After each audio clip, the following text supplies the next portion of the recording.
A state of shock is not just what happens to us when something bad happens. It's what happens to us when we lose our narrative, when we lose our story, when we become disoriented. What keeps us oriented and alert and out of shock is our history. So a period of crisis like the one we're in is a very good time to think about history, to think about continuities, to think about roots. It's a good time to place ourselves in the longer human story of struggle.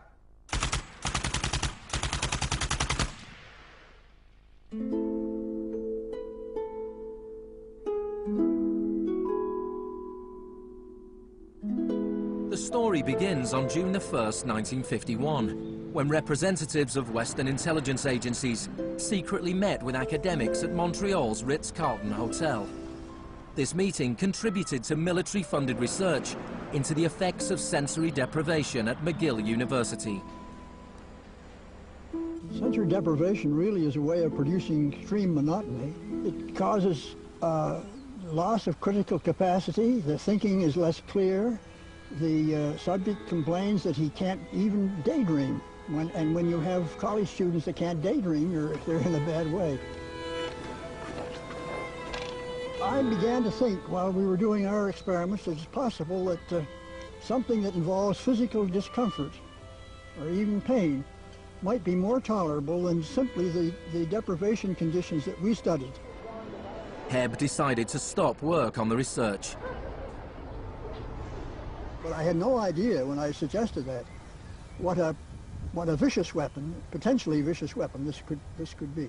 These are the days and hours are the occasions. But experiments at McGill continued under the ambitious head of psychiatry, Dr. Ewan Cameron. What he did was much more than what we had done. We did our work strictly with the understanding that the subject could get up and walk out at any point he wished to, and some of them did. Cameron's patients were not so lucky. The Allen Memorial Institute, where he worked, began to resemble a macabre prison, where Cameron performed bizarre experiments on his psychiatric patients. Cameron wanted to de-pattern or wipe clean his patient's mind, so he could rebuild them from a blank slate. Janine Huard was a young mother of 4, suffering from postnatal depression. I used to shiver when they told me about, you're going to get a shock treatment tomorrow. I used to shiver. I was so scared of it.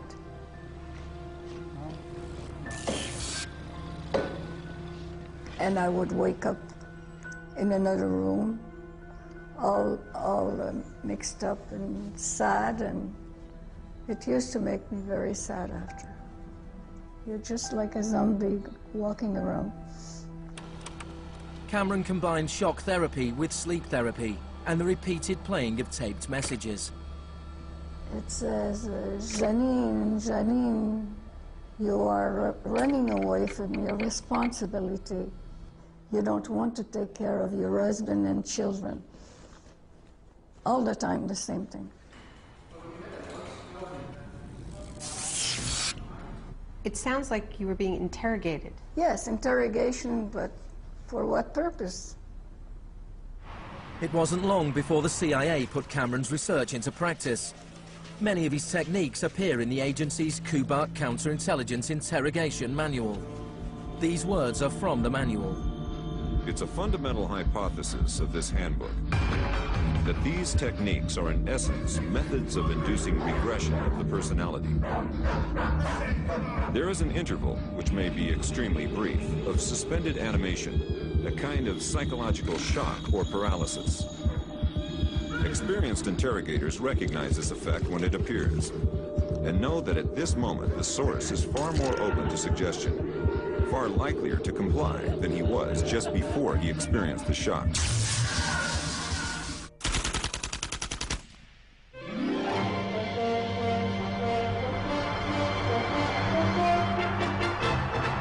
At the same time as Ewan Cameron was conducting his experiments in Montreal, an exponent of another kind of shock was working not so far away. Mίλton Frídman was teaching economics at the University of Chicago. He believed economic shock therapy could encourage societies to accept a purer form of deregulated capitalism. In October 2008, in the midst of the biggest financial crisis since 1929, Naomí Klein went to the University of Chicago to talk about Milton Frídman. When Milton Frídman turned 90, the Bush White House held a birthday party for him. And everyone made speeches, including George Bush. But there was a really good speech that was given by Donald Rumsfeld. My favorite quote in that speech from Rumsfeld is this. He said, "Milton is the embodiment of the truth that ideas have consequences." What I want to argue here is that the economic chaos that we're seeing right now on Wall Street and on Main Street and in Washington stems from many factors, of course, but among them are the ideas of Milton Frídman. The Wall Street crash of 1929 led to the Depression of the 30s.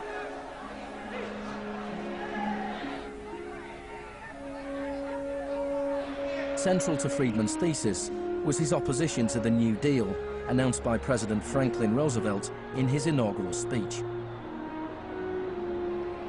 Our greatest primary task is to put people to work. This is no unsolvable problem if we face it wisely and courageously. Let me assert my firm belief that the only thing we have to fear is fear itself. Influenced by the economist John Maynard Keynes, Roosevelt started a program of public employment to get people back to work. Today, depression is a fading memory. Millions of men and women have found employment, and with it, confidence and hope. It wasn't that simple. The Depression lasted into World War II. But after the war, the Marshall Plan spread Keynes's model of government regulation and intervention to Europe.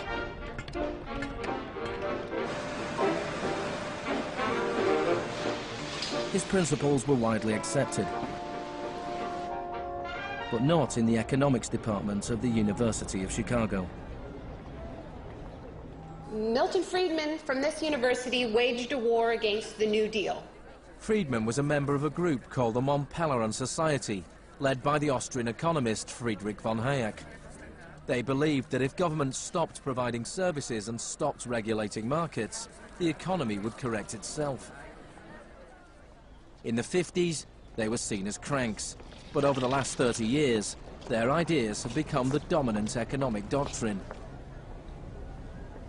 The thesis of the shock doctrine is that we've been sold a fairy tale about how these radical policies have swept the globe. That they haven't swept the globe on the backs of freedom and democracy, but they have needed shocks, they have needed crises, they have needed states of emergencies. Milton Frídman understood the utility of crisis. Only a crisis, actual or perceived, produces real change. When that crisis occurs, the actions that are taken depend on the ideas that are lying around.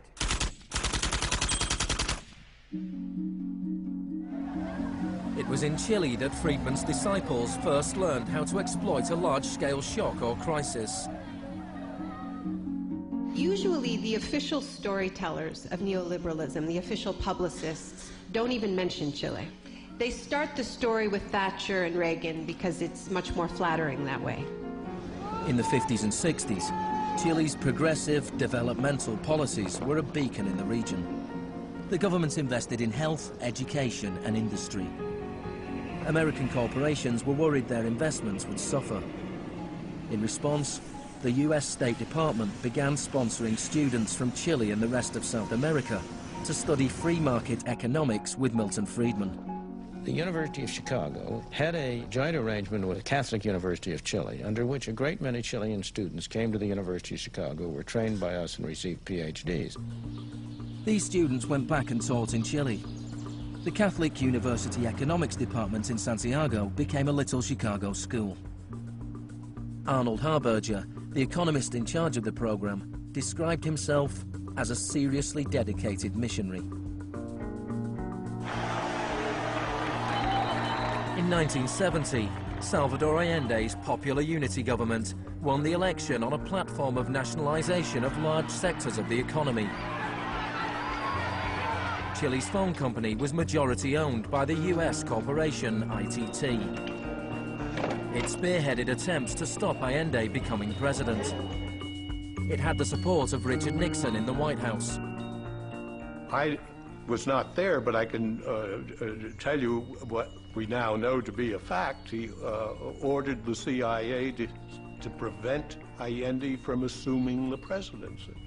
And indeed, they tried to get me to lean on the Chilean military right after Allende was elected. Despite the efforts of the CIA, Allende was sworn in as president.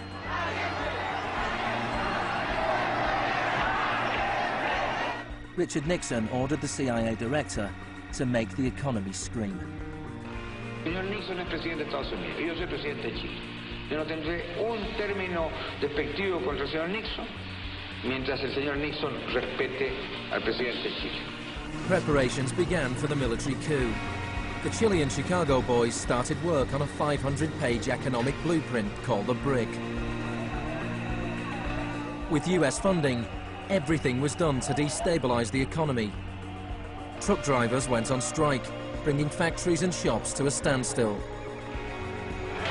There was a failed coup attempt on June the 29th, 1973.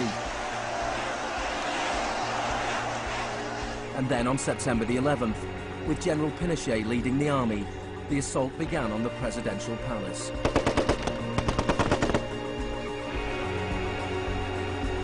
Chile had enjoyed 41 years of uninterrupted, peaceful democratic rule. Now it was being violently overthrown. Pinochet and his supporters described the coup as a war. It was certainly designed to look like one. It was a Chilean precursor to shock and awe.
Fuerzas Armadas y de Orden, solo bajo la inspiración patriótica de sacar al país del caos que en forma aguda lo estaba precipitando el gobierno marxista de Salvador Allende. The Chicago boys delivered their economic blueprint, the BRIC, to Pinochet.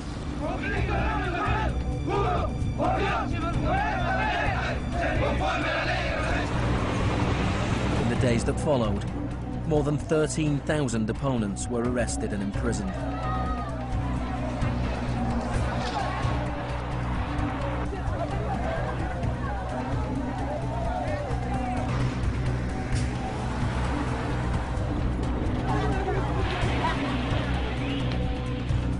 Thousands of prisoners were held in the National Stadium. Many were tortured. Chile became notorious around the world. ¿Cuántas personas?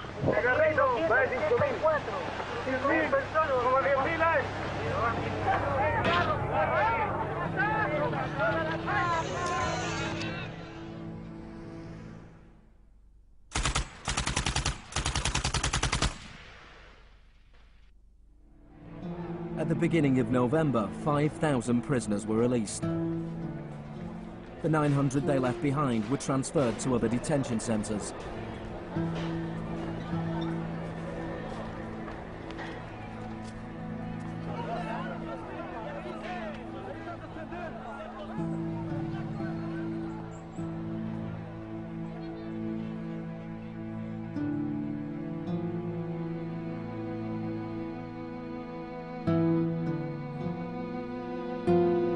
Less than a month later, FIFA allowed Chile to play a World Cup qualifier in the very same stadium. Their opponents, the Soviet Union, refused to play there, so Chile were allowed to score into an open goal and went through to the 1974 World Cup finals.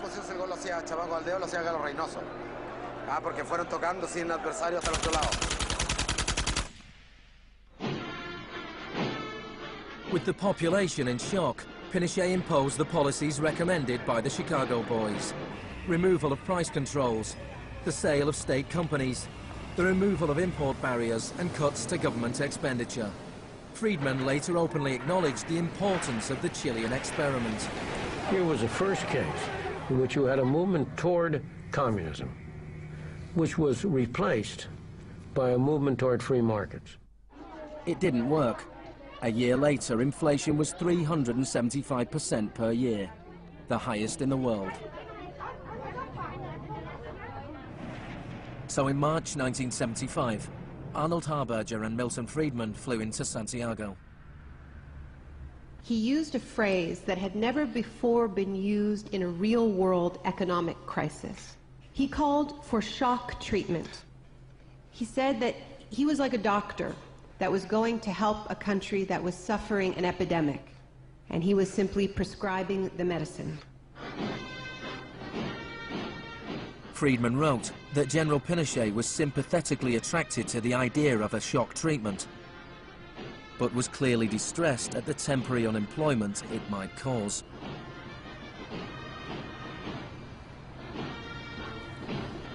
It rapidly became clear that Frídman's economic policies benefited the wealthy at the expense of the poor.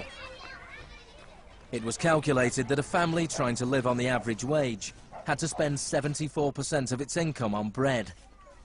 Items such as bus fares or milk became luxuries, and Pinochet got rid of free milk in school, a move that echoed the controversial policy of the young education minister in Britain, who would later become his friend.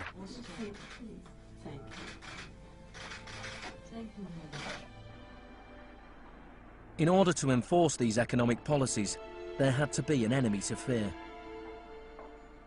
Tampoco creo que se haya triunfado totalmente sobre el marxismo. El marxismo es como un fantasma. Cuesta mucho tomarlo.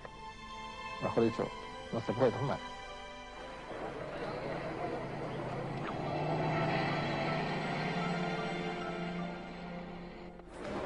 Frídman and Harberger argued that free market economics went hand in hand with freedom and democracy. But in Chile, where their ideas were being implemented within the context of a military dictatorship, the opposite was true. Many in Latin America saw a direct connection between the economic shocks that impoverished millions of people and the epidemic of torture inflicted on those who believed in a different kind of society. One of those was Orlando Letelier. Letelier had been Allende's ambassador in Washington. He spent a year in one of Pinochet's prisons before being exiled back to America. In 1976, Letelier wrote, "The economic plan has had to be enforced, and in the Chilean context, that could only be done by the killing of thousands, the establishment of concentration camps all over the country, and the jailing of more than 100,000 persons in 3 years."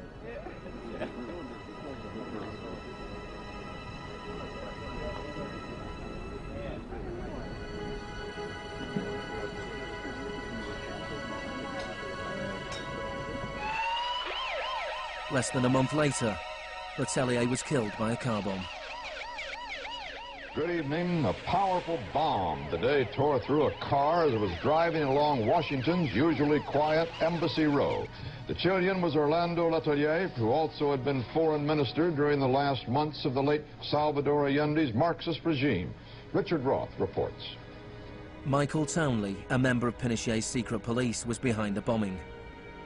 He'd entered the US on a false passport with the knowledge of the CIA. Michael, buenas noches. Buenas noches, Pablo. La opinión del Poder Judicial chileno, ¿hay confianza en él?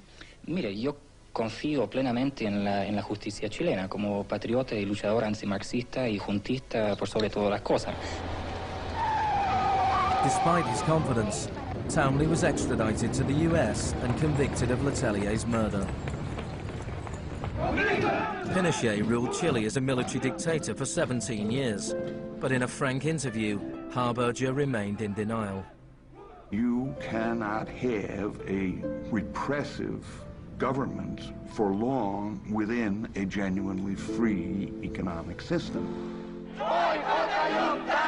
In the same year as Orlando Letellier's murder, Mίλton Frídman was awarded the Nobel Prize for Economics. You know, you people have such a distorted idea of what went on. Let me tell you some facts. Number one, I was offered 2 honorary degrees by universities in Chile before I went down. I refused to take them because those universities were being supported in part by public funds, and I did not want to appear in any way to provide any support to the political system in Chile. I'm not a representative of Chile. I'm not an advisor to Chile. I have no commitments to the government of Chile.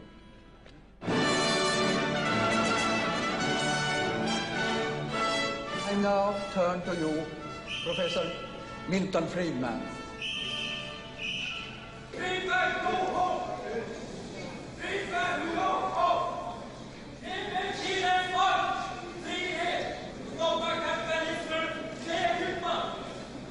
I am very sorry for this incident. It could have been worse.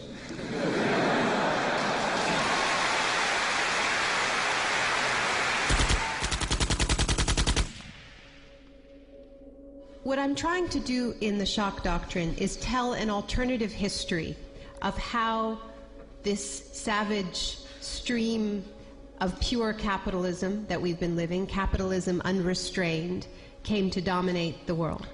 Chile wasn't the only country in South America to adopt Chicago school policies. Frídman's disciples held key positions in Brazil and advised the government of Uruguay. Then on March the 24th, 1976, a military coup overturned the government of Isabel Perón in Argentina. A junta of 3 generals took over the country, led by General Videla. Chicago boys landed key economic posts in the military government. They seized the opportunity for major economic and social re-engineering. And within a year of the coup, wages lost 40% of their value, factories closed, poverty spiraled. Just as in Chile, people had to be terrorized into accepting these economic policies.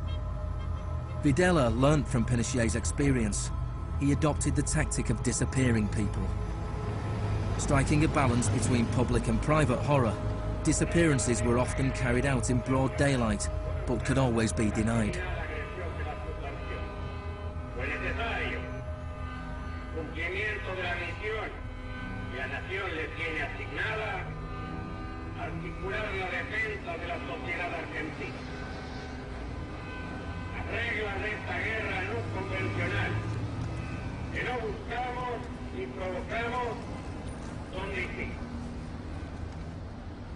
Many of the techniques used by the Chilean and Argentinian military had been learnt in the US-run School of the Americas. Torture techniques taught, from rape to derobing to torture with pointed objects, breaking of extremities, poking eyes out, branding. In Latin America, there are various regimes which at the moment are abusing human rights. Political murder, torture, deportations, imprisonment without trial, using the techniques they may have learned in this establishment. You may be right. If you can say that the skills which we've taught here have been applied, I can't deny that. The use of torture of a known enemy soldier to gain some kind of military advantage, I think, is justifiable and smart. To go beyond that, to use torture techniques merely to intimidate people, is completely wrong, unethical and immoral. But in Argentina and Chile, these techniques were not used just on soldiers or terrorists. They were used on students and union members. They were used on anyone who opposed the free market economic policies of the regime.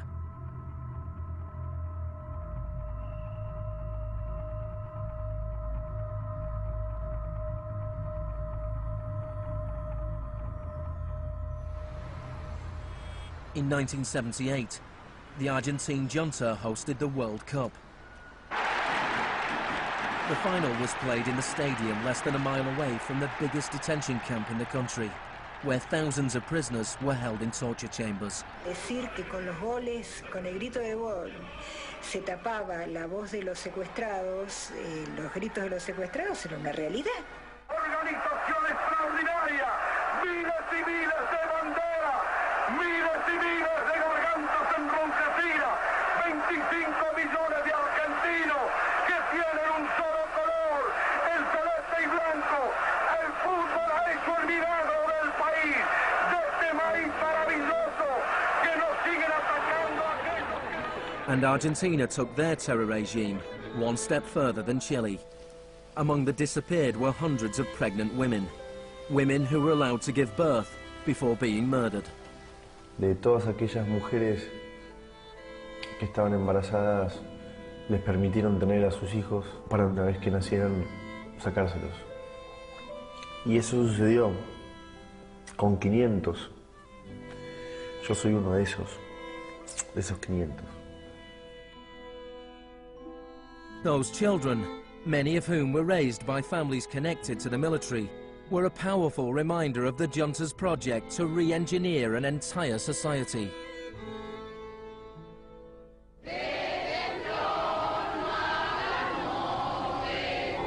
While the junta was still in power, a group of mothers and grandmothers of the disappeared started to protest in the Plaza de Mayo.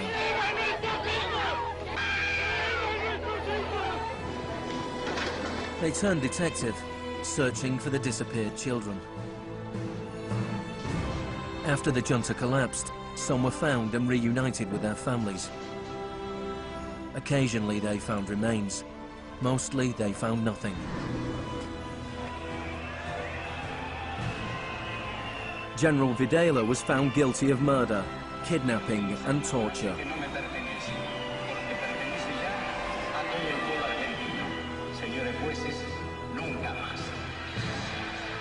He was sentenced to life in prison.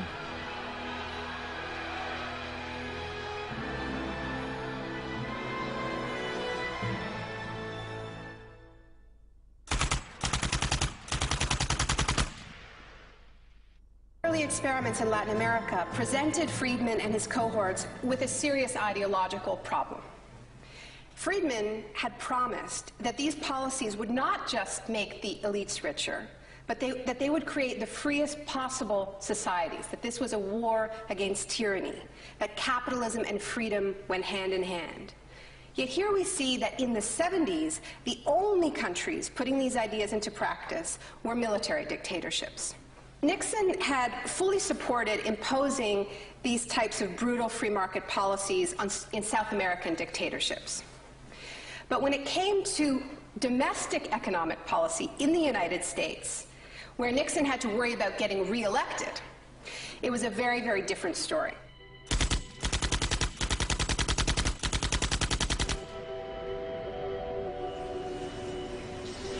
Frídman enjoyed a friendly relationship with Nixon.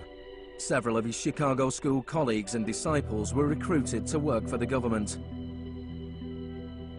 Donald Rumsfeld was one of them. So help me God. Congratulations. Thanks.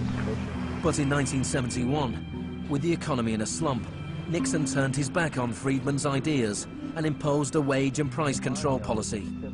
He put Rumsfeld in charge. Which is essentially a problem of supply and demand.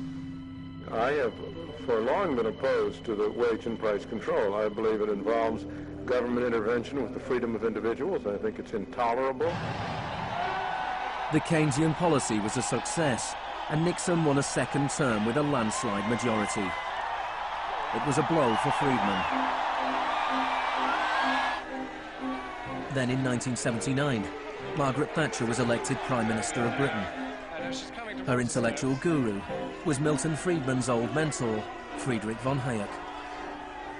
And just over a year later, Ronald Reagan was elected President of the United States.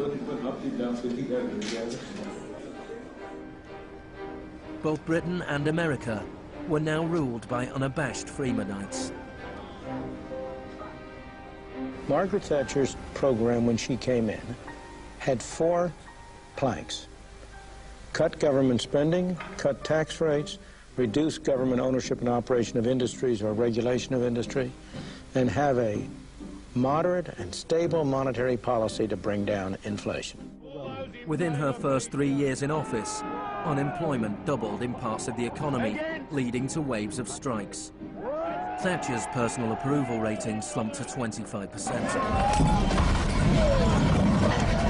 There were riots in Britain's major cities. Even Margaret Thatcher's admirers had their doubts. The economic performance of the Thatcher government has been mixed.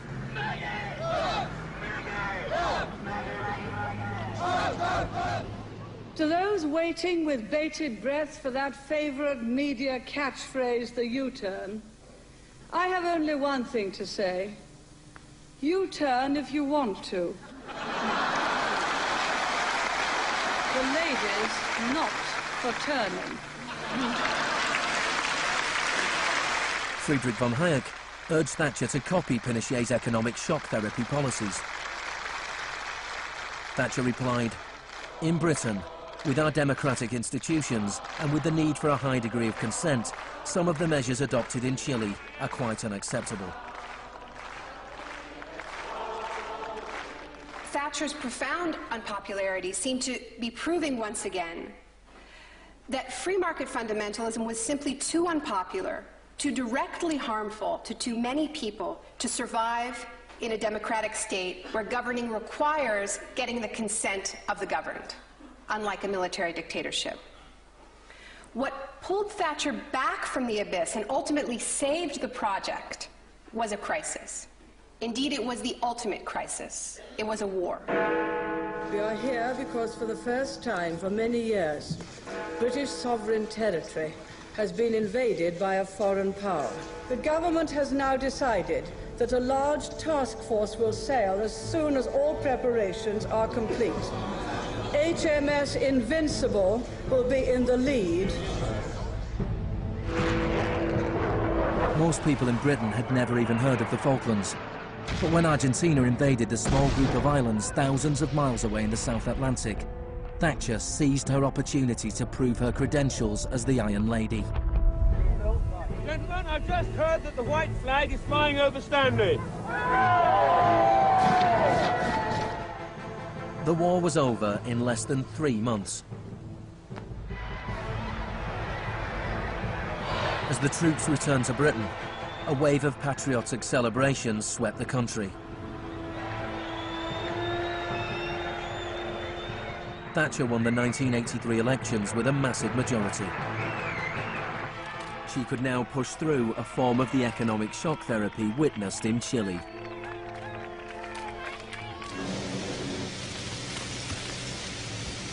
The most powerful union in Britain was the National Union of Mine Workers. When the National Coal Board tried to close pits down, the miners went on strike. Parts of central London are brought to a halt as thousands of miners and sympathizers march through the city in support of the miners' strike. It's Britain's longest and most bitter since 1926, and the most expensive ever. The strike lasted almost a year. Thatcher used every means at her disposal to destroy the union.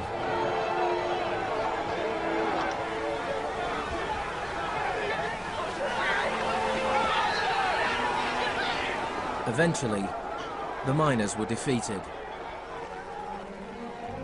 Thatcher used this victory to bring the Chicago School Revolution to Britain. A series of glossy commercials promoted a massive program of privatizations.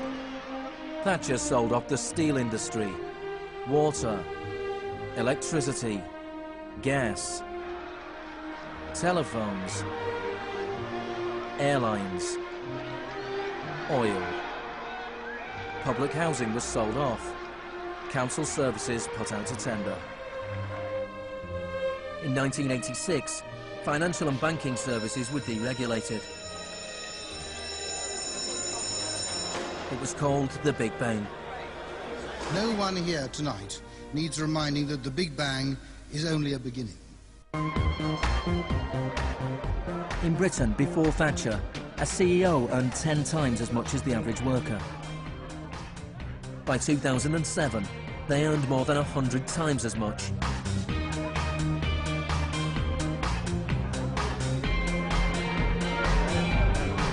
In the US, before Reagan, CEOs earned 43 times as much as the average worker. By 2005, they earned more than 400 times as much. Frídman openly acknowledged the importance of Thatcher and Reagan in the spreading of Chicago school policies around the world. The coincidence of Thatcher and Reagan having been in office at the same time was enormously important for the public acceptance worldwide of a different approach to economic and monetary policy.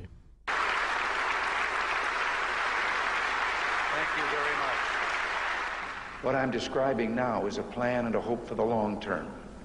The march of freedom and democracy, which will leave Marxism, Leninism on the ash heap of history as it has left other tyrannies which stifle the freedom and muzzle the self-expression of the people.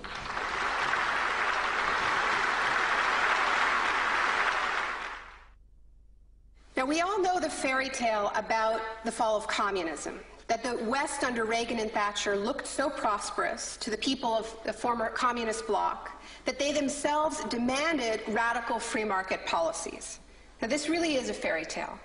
It is true that people who had been living under authoritarian communism genuinely wanted democracy, and it's also true that people wanted to be able to go out and buy blue jeans and have Big Macs. That is true. But that does not mean that they wanted the kind of Wild West capitalism of oligarchs gone mad and no social protections that so many Eastern Bloc countries actually ended up with and suffer under to this day. Thatcher had done everything she could to break the power of the unions in Britain. But in 1988, she went to Poland to show her support for the workers' union Solidarity. How do you see the process from where you are now to where you want to be? Strikes in Poland led to Solidarity being allowed to contest a general election in June 1989. This triggered a wave of demonstrations throughout Eastern Europe.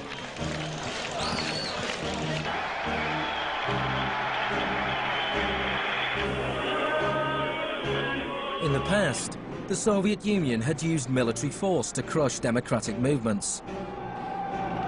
But the Soviet Union had a new type of leader, Mikhail Gorbachev, who was committed to glasnost and perestroika.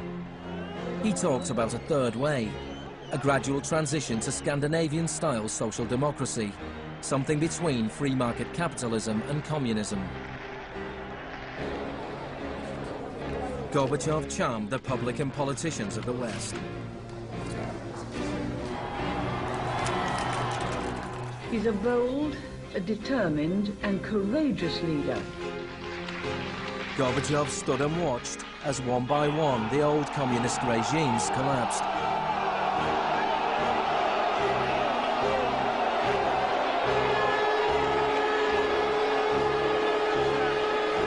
At the end of the year, the most famous symbol of the division of Europe came tumbling down.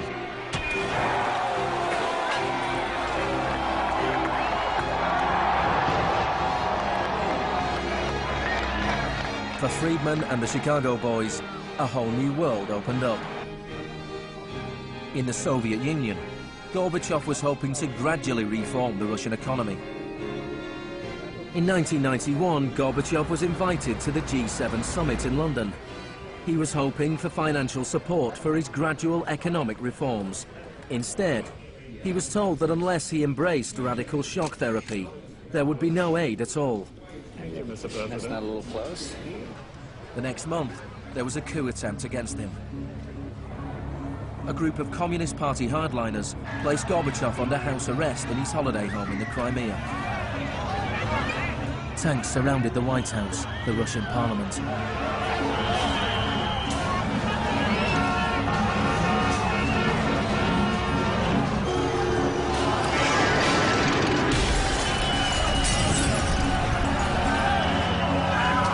Amid the chaos of street clashes, it was obvious that to reinforce their position, the hardliners would have to resort to violence. Such action between the people and the security forces has not been seen since the early days of the Russian Revolution. By dawn this morning, amid a sea of debris, it was becoming clear that the coup was disintegrating. The Russian parliament building was unscathed, the military had not made their move. Inside, Boris Yeltsin was more powerful than ever.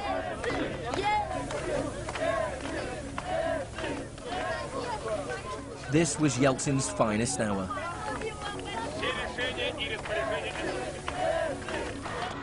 Gorbachev was released and he returned to Moscow, but he had lost much of his power.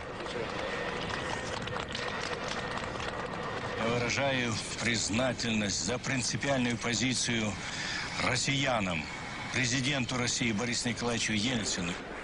In December 1991, the Soviet Union was dissolved, a profound shock for the Russian people. Yeltsin was now in charge of economic policy for the Russian Federation. The free market came to Russia. There was chaos. The adoption of Chicago school policies in Russia marks the beginning of a new chapter in the free market crusade. It was all shock, no therapy.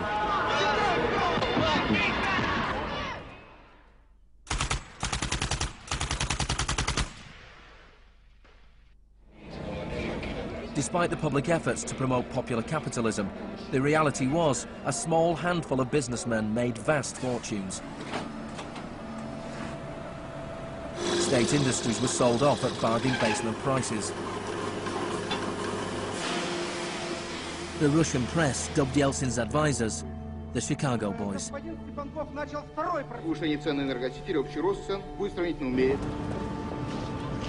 Yeltsin's shock therapy meant that in 1992, the average Russian consumed 40% less than in 1991. A third of Russians fell below the poverty line, and wages weren't paid for months. One expert today predicted 140 million Russians will soon be living below the poverty line. Corruption was rife. Organized crime boomed. Moscow became the new Wild West.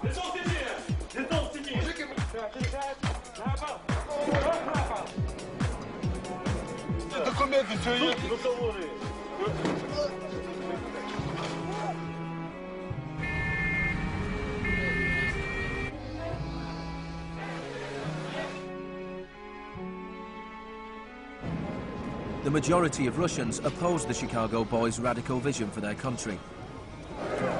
In March 1993, Parliament made a crucial decision. It voted to repeal the special powers it had given to Yeltsin.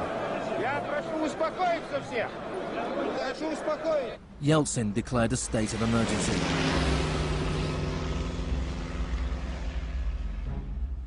The Constitutional Court ruled that it was illegal.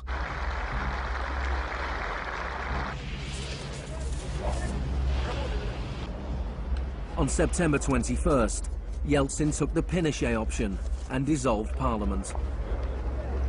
Сегодняшнего дня прерывается осуществление законодательной, распорядительной и контрольной функций съезда народных депутатов. The West threw its weight behind Yeltsin. We feel that Boris Yeltsin is the best hope for democracy in Russia.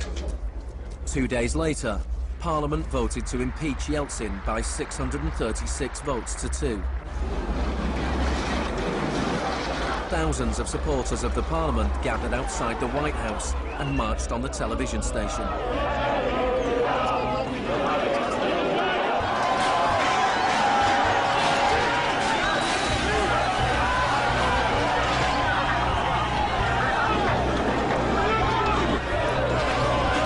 It looked like the supporters of Parliament were winning. Yeltsin flew back to Moscow from his holiday home. That night, 100 demonstrators were killed as the Yeltsin authorities fought back.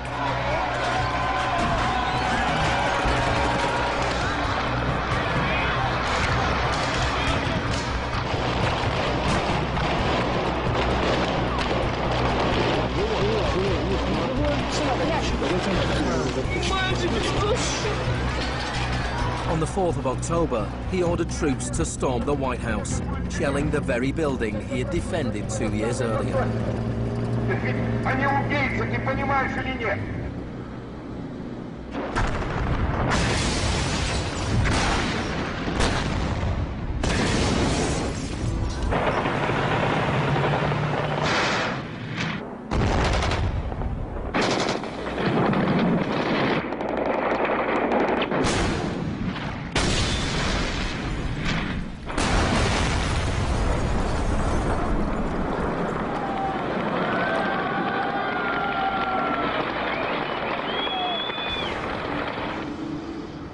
Christopher, the US Secretary of State, said, "The United States does not easily support the suspension of parliaments, but these are extraordinary times."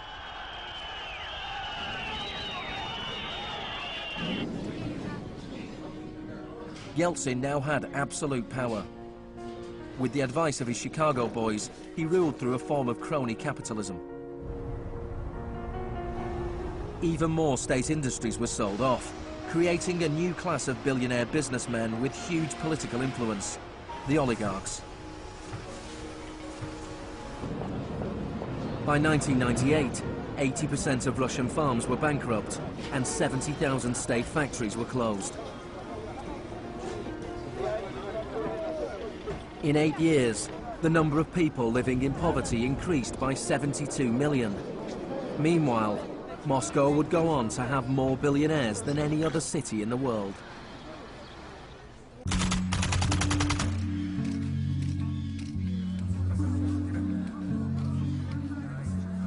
Good afternoon. Thank you for coming. Today it is my honor to announce that I'm submitting the name of Donald Rumsfeld to be Secretary of Defense. I look forward to serving our country again. Rumsfeld had been Secretary of Defense before under Gerald Ford.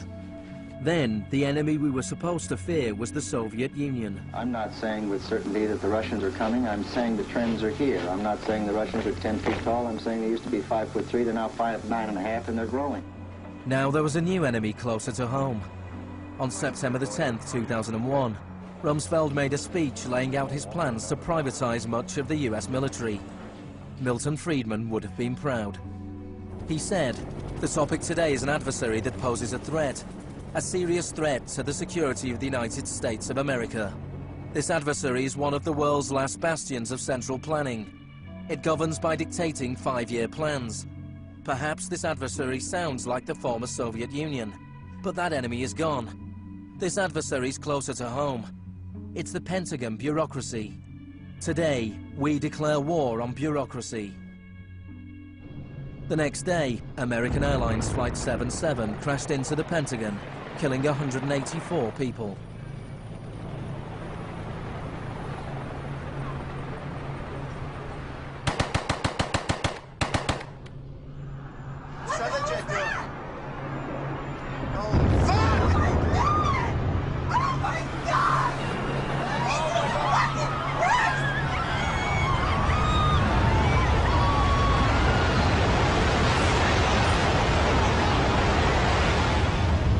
Think about that feeling after those attacks. Who are these people?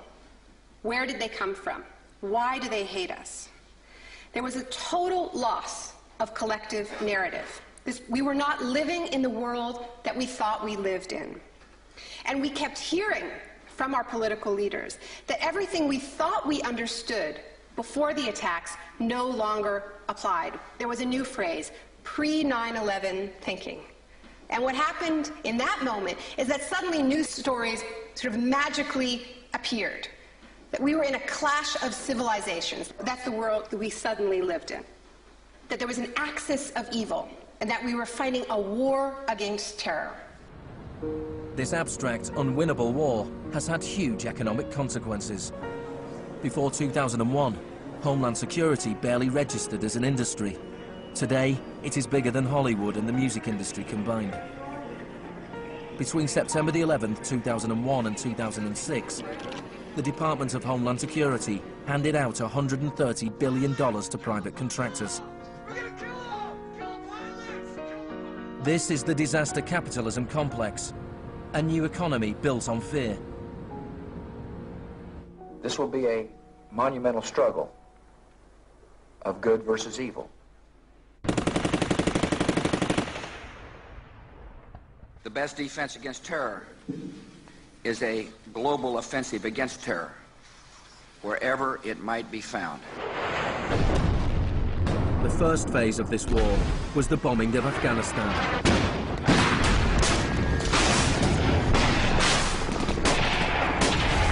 The Taliban government was quickly overthrown. The aftermath of the war was more complicated.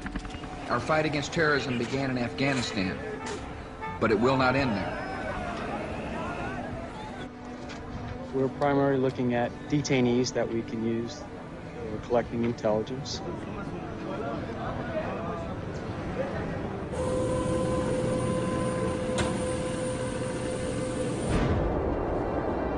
Guantanamo was the first time that the techniques of the Kubark Manual were explicitly and publicly being used by American forces, officially sanctioned in the White House and openly broadcast on television around the world.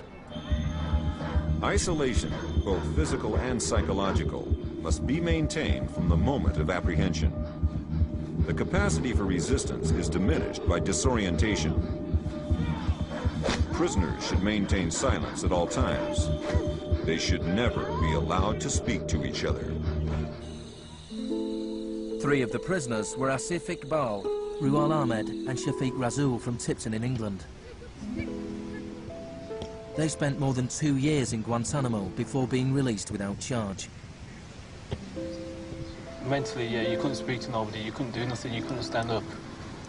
And just sitting there, you'd be in your thoughts all the time thinking, what the hell's going on, where the hell am I? And we're going to be staying here for the rest of our lives, and we're going to be going back home. Will we ever see our family again? Of the 779 prisoners that have been held in Guantanamo Bay, only 3 have ever been convicted of any offence.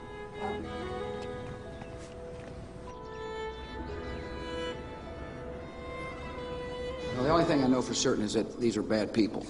It was a message to the whole world. And the message was clear. It was, this is what happens to you if you get in our way. The war on terror is not about one man, and it is not about one country. There were many justifications given for the invasion of Iraq. But if the US had really wanted to attack a country where the leaders of Al-Qaeda were thought to be hiding, which had nuclear weapons and was selling nuclear technology to other countries, then Pakistan would have been the obvious choice. It had close connections to the Taliban and was being run by a military dictator. Instead, George Bush chose to target Iraq, a country with the 3rd largest oil reserves in the world.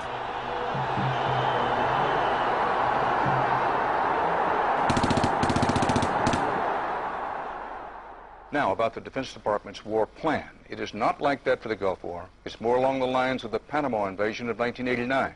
CBS News has been told it would start on what's called A Day. A as in airstrikes. Airstrikes so devastating, they would leave Saddam's soldiers unable or unwilling to fight. The idea is to rain down the thunder so hard as to create, quote, shock and awe. If the Pentagon sticks to its current war plan, one day in March, the Air Force and Navy will launch between 300 and 400 cruise missiles at targets in Iraq. More than were launched during the entire 40 days of the first Gulf War. The sheer size of this has never been seen before, never been contemplated before. Harlan Ullman is one of the authors of the shock and awe concept, which relies on large numbers of precision-guided weapons. So that you have this simultaneous effect, rather like the nuclear weapons at Hiroshima, not taking days or weeks, but in minutes.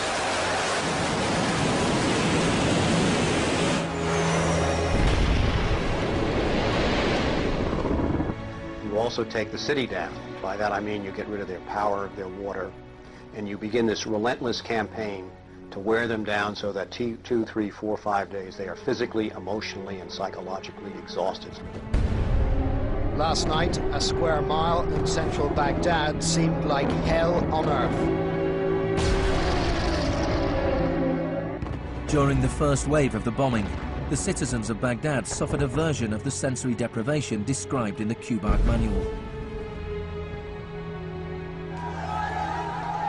In the chaos that followed the overthrow of Saddam Hussein, the US did little to stop the looting.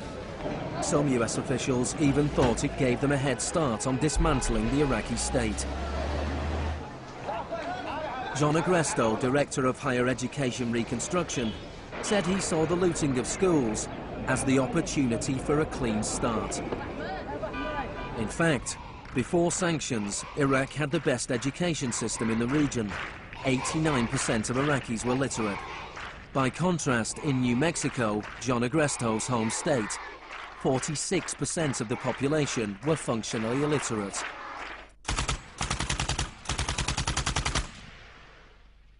In Iraq, you had three distinct forms of shock that were all working together and reinforcing each other. You had the shock of the war, which was immediately followed by economic shock therapy imposed under Paul Bremer. And as resistance to that economic transformation, that very rapid economic shock grew, you had the shock of enforcement, including torture. Three different kinds of shock.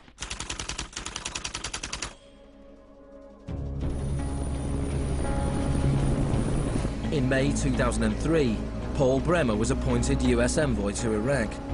2 weeks after he arrived, he declared the country open for business. We considered that the coalition had very broad authorities to determine the direction of the Iraqi economy. Bremer knew little of Iraq, but he knew about disaster capitalism. He had launched crisis consulting practice at the start of the Homeland Security boom. Today is a very important day in Baghdad. Bremer spent the first 4 months passing classic Chicago school laws. Rumsfeld described Iraq as having some of the most enlightened and inviting tax and investment laws in the free world.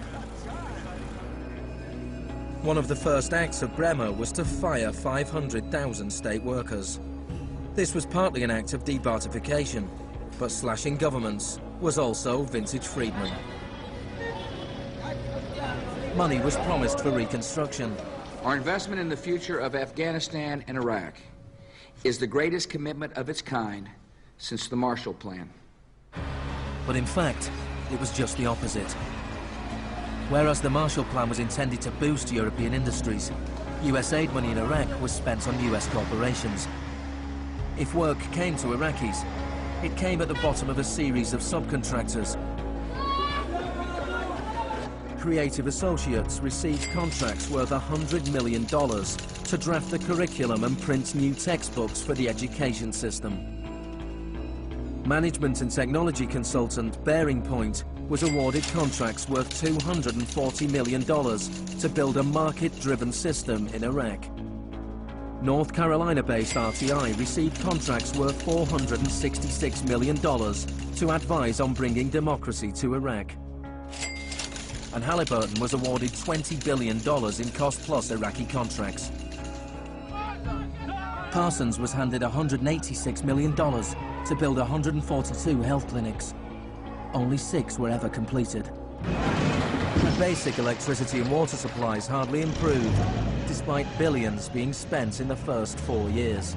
We're going to succeed here, and when we succeed here, we will have done something important, not just for 25 million Iraqis. We will have done something that serves Western interests in this whole region. Even the new Iraqi currency was printed abroad. Let me show you an example of these notes. The US even paid private contractors to monitor the work of the private contractors who won contracts.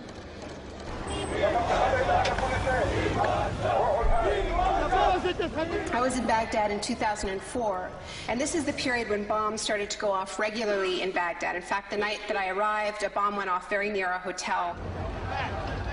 But what was really striking to me in this period was that despite the violence and despite the chaos, the next day, Iraqis were out in the streets protesting. 19 killed and 100 injured in Najaf.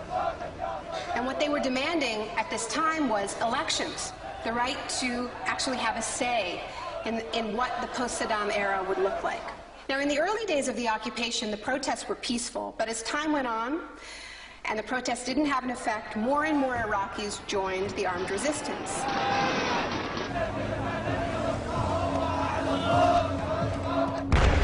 The violence spun out of control.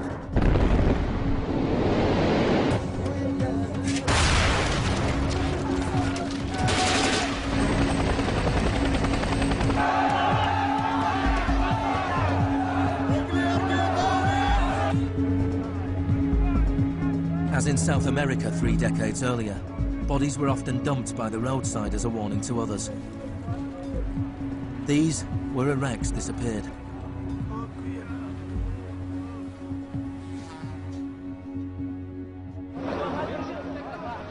Extremely aggressive measures were needed to suppress the opposition.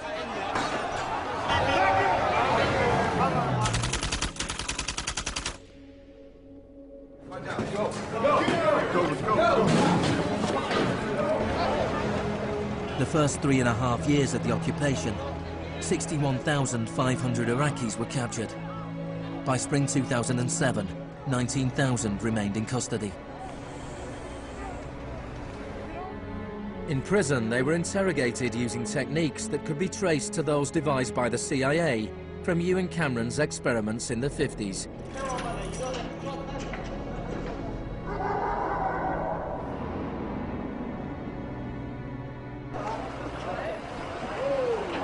According to the Red Cross, US military officials admitted that between 70 and 90% of arrests in Iraq were mistakes.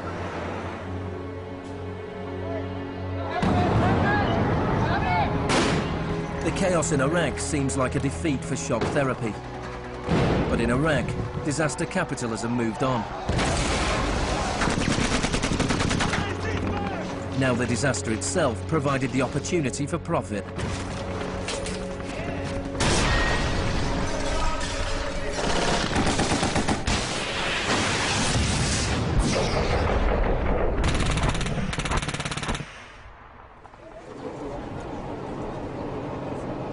US military spending has almost doubled since 2001, nearing $700 billion per year.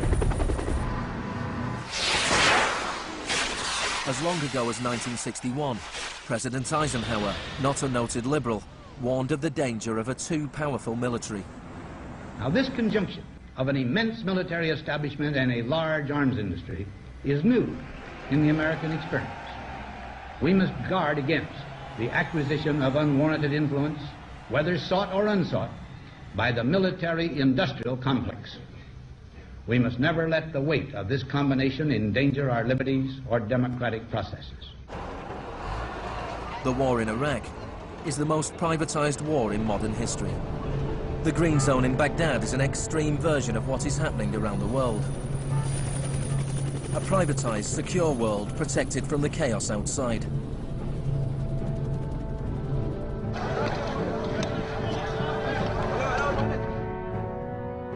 In 1991, in the First Gulf War, for every 100 soldiers, there was one military contractor. In 2003, at the beginning of the war in Iraq, for every 100 soldiers, there were 10 contractors. By 2006, for every 100 soldiers, there were 33 contractors. A year later, for every 100 soldiers, there were 70 contractors. By July 2007, there were more contractors than soldiers in Iraq. This was going beyond what even Mίλton Frídman had dared to hope. The only things I would not denationalize are the armed forces, the courts, and some of your roads and highways. One of the most high-profile contractors was Blackwater USA. During the April 2004 uprising in Najaf, Blackwater assumed command over US Marines. Dozens of Iraqis were killed during the operation. The US had indemnified the private contractors against any Iraqi laws, so they were operating in a law-free bubble, a little like Guantanamo. I asked your Secretary of Defense a couple months ago what law governs their actions. Mr. I was going to ask him. Go ahead.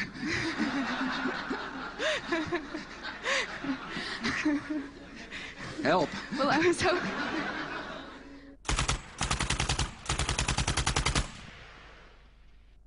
Just as Cameron's shock therapy left his patients confused and broken, so the multiple shocks inflicted on Iraq reduced the country to a lawless, violent, sectarian mess. By the time of Saddam Hussein's execution in 2006, 1,000 Iraqis were being killed each week.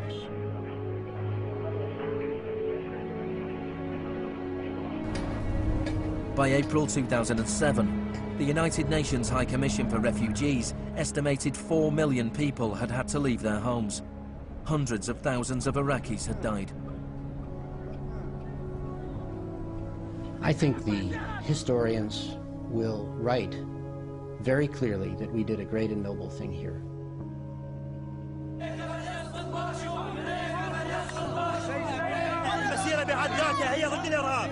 ضد الإرهاب الأمريكي، لأن الأمريكان يقتلون النساء ويعتقلون النساء ويقتلون الأطفال ويهينون الشيوخ ويقتلون الشباب. أمريكا بالحقيقة هي الإرهاب.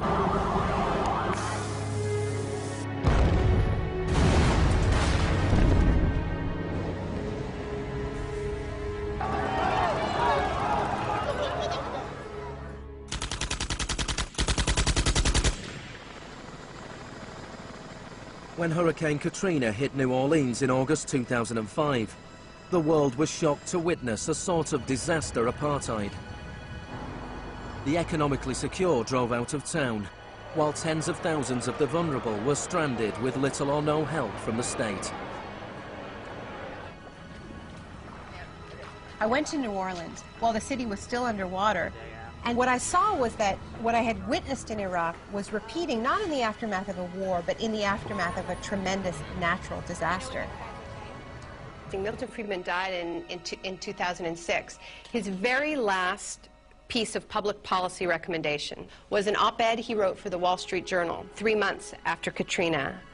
He said, "Most New Orleans schools are in ruins, as are the homes of children who have attended them.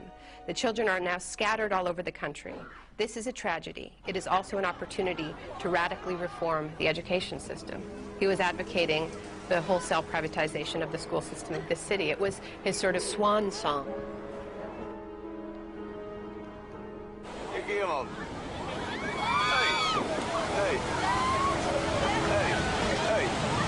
I've witnessed a similar process in Sri Lanka in the aftermath of the 2004 tsunami.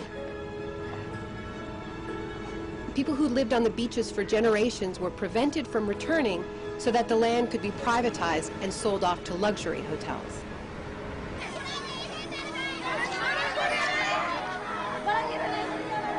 And this is exactly what I mean by the shock doctrine, the systematic raiding of the public sphere in the aftermath of a disaster, when people are too focused on the emergency, on their daily concerns, to protect their interests.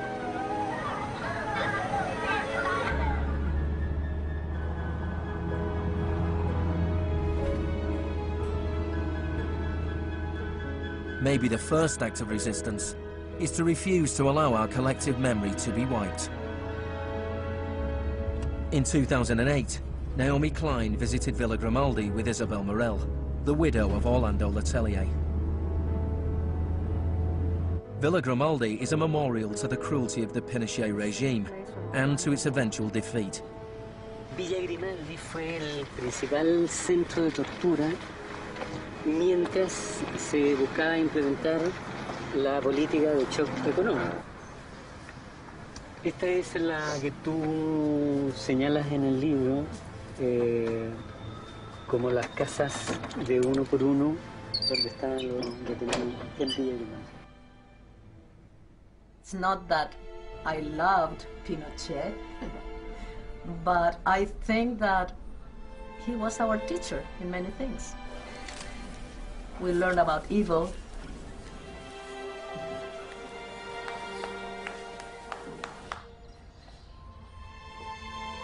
In 1998, Pinochet was arrested while he was in London. His old ally, Margaret Thatcher, stood by his side. I know how much we owe to you.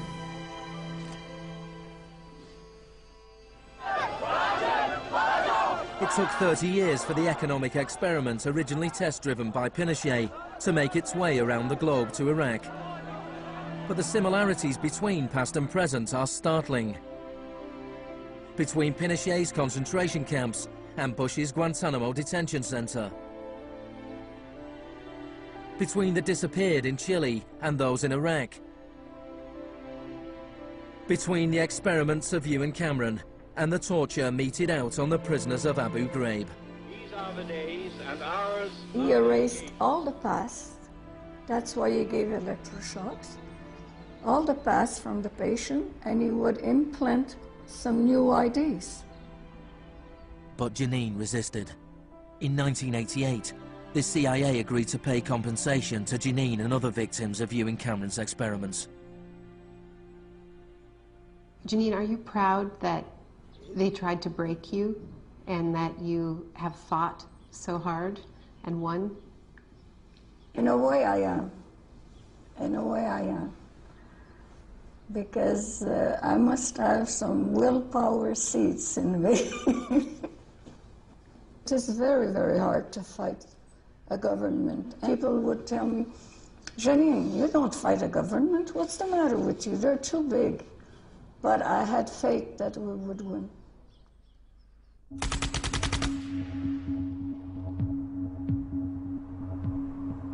It is in the nature of unregulated markets to be volatile. Bubbles are allowed to inflate, and then, inevitably, they burst. Since the deregulation of the Big Bang in the 80s, there have been a number of market shocks. In 1987, there was Black Monday.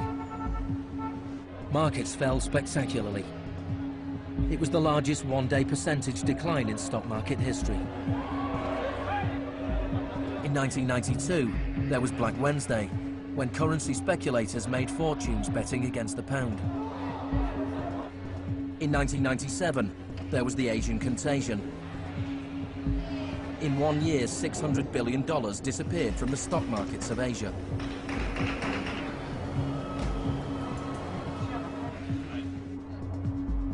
And then, in September 2008, the financial markets imploded. The market is not functioning properly. There has been a widespread loss of confidence.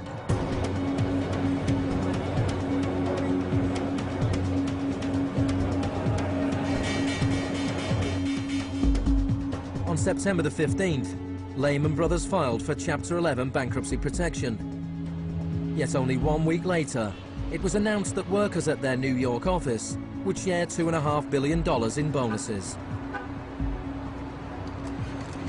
It is estimated that Wall Street firms paid $18.4 billion in bonuses last year, the year of the crash. Despite the torrent of populist rhetoric about taking on the fat cats and standing up for the little guy and saving Main Street, not Wall Street, we are witnessing a transfer of wealth of unfathomable size. It is a transfer of wealth from public hands, from the hands of government, collected from regular people in the form of taxes, into the hands of the wealthiest corporations and individuals in the world. Needless to say, the very individuals and corporations that created this crisis. We are in the midst of a once-in-a-century credit tsunami. I found a flaw. I don't know how significant or permanent it is, but I've been very distressed by that fact. In the United States, it was the financial crisis that secured Obama's victory. Americans wanted to change course. Hello, Chicago!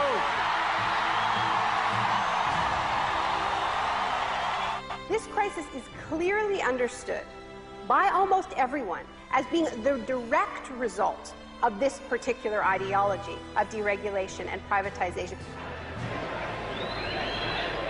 The scale of the crisis offers the hope of change. The shock doctrine as a strategy relies on us not knowing about it for it to work. And what I find most hopeful about the current economic crisis is that this tactic is getting tired, because that element of surprise is no longer there. We're on to them, and it's not working. We're becoming shock resistant. The last time the world suffered a financial crisis as severe as this, people turned to the Keynesian policies of the New Deal. Let me assert my firm belief that the only thing we have to fear is fear itself. More than 1 million people came to Washington to hear Obama's inauguration speech. Many journalists made comparisons with FDR. Now, there's been a lot of talk recently about comparing Obama to Franklin Delano Roosevelt. So I want to talk a little bit about FDR, because there's a great FDR story, and it could be an apocryphal one, about when he would be visited by some progressive organization or a union, and they would be proposing some new progressive policy that they wanted to be part of the New Deal. And he would hear them out, and he would listen to them, and then at the end he would say, now go out there and make me do it. And they did. In 1937, which was a pivotal year for the New Deal, do you know how many strikes there were in this country? 4,740 strikes, lasting an average of 20 days. Do you know how many strikes there were in 2007? 21. Now, the other reason to remember this history of struggle is that it tells us something very important, something that we need to remember at this moment when so much is at stake. It teaches us that if we want responses to this economic crisis that leave us with a world that is healthier, that is more just, that is more peaceful, we are going to have to go out there and make them do it. Thank you.